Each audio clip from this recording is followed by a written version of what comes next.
Let me preface this by saying I'm a huge Mission Impossible fan. The original 1996 film, directed by Brian De Palma, is one of my favorite movies ever made. I watch it all the time because that's how much I love it. The franchise has been around for 30 years now, so I was 8 when the first movie came out, more or less. I'm going to tell you guys something I don't think I was expecting going in, but The Final Reckoning is one of the weakest films in the entire series, and definitely one of the weakest that McQuarrie's ever directed.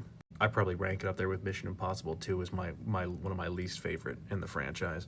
Look, there's still some really awesome things that happen in this movie. Like, there's so many cool stunts and underwater shots and stuff like that. When the movie is doing action, it's when it's at its best. But the plot is really bogged down with corny dialogue and like this weird feeling. Like, the first hour just seems odd for whatever reason. I couldn't put my finger on why.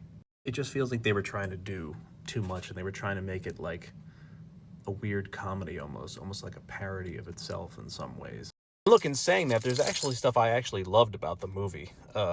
It just didn't work out to be like, it didn't live up to that hype of the Ethan Hunt, like, final Mission Impossible movie that we were going to see. It just felt weird and quirky and corny in some parts. And there's a reveal, like, towards the first hour of the movie that's so over the top, like a Palpatine return kind of reveal that, like, I don't even know why it was in this movie. I'm not going to ruin it for you, but, like, I think the filmmakers thought they were going to, like, hit a home run out of the ballpark with the reveal, but it just didn't end up working at all. Like, I think a lot of people were like, why is that there and why do you have that? Or maybe that was just me, I don't know.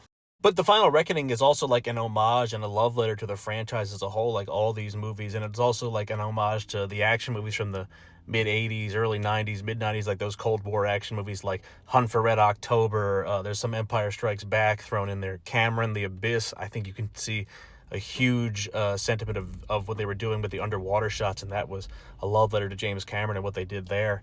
And if you haven't watched Mission Impossible, the first one, or MI3 in a while, I suggest you follow up on those. Those are like probably the two most important ones before Dead Reckoning that you would have to watch to know what's going on in this movie.